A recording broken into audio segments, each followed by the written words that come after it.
बताएंगे, क्योंकि इसके पहले हमने दोहे के बारे में विस्तृत चर्चा की और दोहे की मात्रा किस तरीके से गिनते हैं और दोहे में कितनी मात्रा होती है उसके बारे में बताया। और ये भी बताया था कि जो दोहा है वो अर्ध सम्मात्रिक छंद होता है। वो एग्जाम में पूछा है कि दोहा अर्ध सम्मात्रिक है या सम्मात्रिक है, इस प्रकार से क्वेश्चन करता है।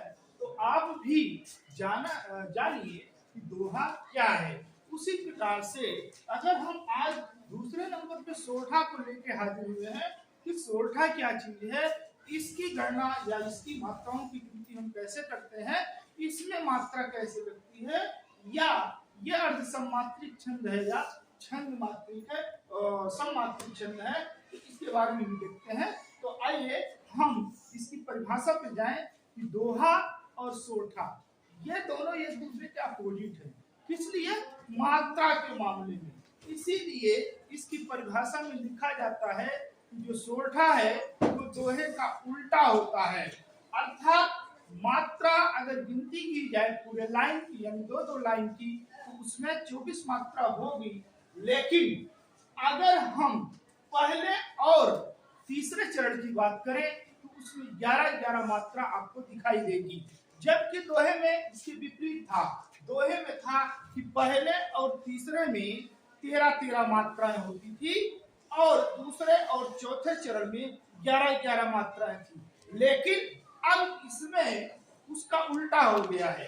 पहले और तीसरे चरण की बात करें तो उसमें आपको 11 मात्रा मिलेगी, जबकि दूसरे और चौथे चरण में आपको 13 मात्रा दिखाई देगी। तो आइए परिभाषा पढ़ते हैं, परिभाषा समझते हैं, फिर उदाहरण भी पढ़ते हैं, उसकी मात्रा भी देख लेते हैं क्या होता है। तो जैसे यहाँ लिखा कि यह दोहे का उल्टा होता है, पहले ही लिख दिया गया है। कभी कभी एग्जाम में पूछ सकता है कि दोहे का उल्टा क्या होता है, इसका 4 ऑप्शन दे देगा और आपसे पूछ लेगा। सोरठा चौपाई इस तरीके से दे करके पूछेगा कि उल्टे दोहे का उल्टा क्या होता है, या ये पूछ लेगा कि सोरठे का उल्टा क्या होता है, तो ये आपको बताना है। तो आइए देखें, वो या दोहे का उल्टा होता है, इसके पहले और तीसरे चरण में 11 मात्रा और दूसरे चौथे चरण में 13 मात्रा होती है। यह भी अर्ध सम्मात्रिक छंद कहलाता है, अर्थात सोरठा जो है अर्ध सम्मात्रिक छंद है। इसके विषम चरण में 11 मात्रा और सम चरण में 13 मात्रा होती है। तो आइए उदाहरण देखें। उदाहरण बहुत ही सिंपल है, बहुत आसान है। उदाहरण को अगर हम देखें तो उदाहरण में लिखा हुआ है कुंद इंदु समदेह उमा रमन करुणा आयन। तो इसका यहाँ तक के पहला चरण हुआ और इसके बाद यहाँ से लेके यहाँ तक दूसरा चरण हुआ और यहाँ तक तीसरा हुआ, उसके बाद ये चौथा चरण है। अर्थात हर छंद में आपको 4 चरण मिलेंगे। पहले और तीसरे चरण में आप देखेंगे 11 मात्रा मिलती है और दूसरे और चौथे में 13 मात्रा मिलती है। तो आइए देखें इसकी मात्रा को गिनते हैं।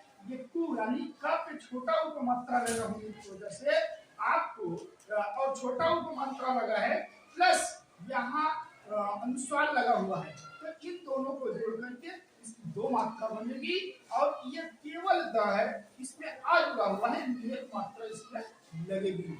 इसी तरीके से ई है और अनुस्वार लगा हुआ है, तो अनुस्वार और ई दोनों मिलाकर के 2 मात्रा हुई। और द में छोटा उपमात्रा है, क्योंकि छोटा उपमात्रा या छोटी ई की मात्रा जहाँ होती है उसको एक ही गिना जाता है। तो इस प्रकार से हमारा ये 2 ये 1 ये 2 ये एक है, अर्थात इसमें एक का इसमें एक आ दोनों मिलकर एक का एक ही। उसी प्रकार से इसमें एक ही मात्रा लगी है और इसमें एक मात्रा पहले जुड़ी हुई है, फिर एक 2 मात्रा इसमें हुई और इसमें एक ही मात्रा होगी। इस प्रकार से जब हम इसको जोड़ेंगे 2 1 3 2 5 5 6 7 8 और 2 10 1 11, अर्थात यहाँ तक की मात्रा अगर हम जोड़े 11 होगा। जबकि अगर इसकी चर्चा करें, इसको जोड़े तो एक मात्रा 2 3 हुआ, 4 5 6 7 8 2 10 11 12 और 13, अर्थात इस लाइन में आपको 13 मात्रा दिखाई देगी। अगर सोरठा की पहचान इस तरीके से आप कर लेते हो तो कहीं भी आपको कोई परेशानी नहीं होगी। अर्थात मात्राओं को गिनने से ही हम दोहा या सोरठा या चौपाई या कोई और छंद पहचान पाएंगे। अगर हमें मात्राओं का ज्ञान नहीं होगा, मात्रा की गिनती करनी नहीं आएगी तो हम कभी भी उसको दोहे को सोठा कह सकते हैं या छंद को सोठा या चौपाई कह सकते हैं। इस प्रकार से उनका अगर जानकारी आपको मालूम करनी है तो आप मात्रा गिन के बता सकते हो कि ये चौपाई है, इसमें इतनी मात्रा होती है, ये दोहा है, इसमें इतनी मात्रा होती है, ये सोठा है, इसमें इतनी मात्रा होती है। तो खास करके ये दोहा, सोठा और चौपाई ये इंटर क्लास में अर्थात 12 में जो बोर्ड की परीक्षा देने के लिए जा रहे हैं उनको इस पर जरूर गौर करना चाहिए, क्योंकि इन 3 छंदों में चाहे वो दोहा पूछेगा, चाहे सोठा पूछेगा, चाहे चौपाई पूछेगा, ये 100% गारंटी के साथ मैं कहता हूं कि इन तीनों में से ही पूछेगा कि बताइए दोहा क्या है, या तो पूछेगा सोठा क्या है, या अथवा करके देगा कि दोहा अथवा सोठा के बारे में बताइए उदाहरण सहित। तो आइए, अगर आप समझ लिए होंगे तो हमारे चैनल को सब्सक्राइब कीजिए, लाइक कीजिए, शेयर कीजिए। धन्यवाद।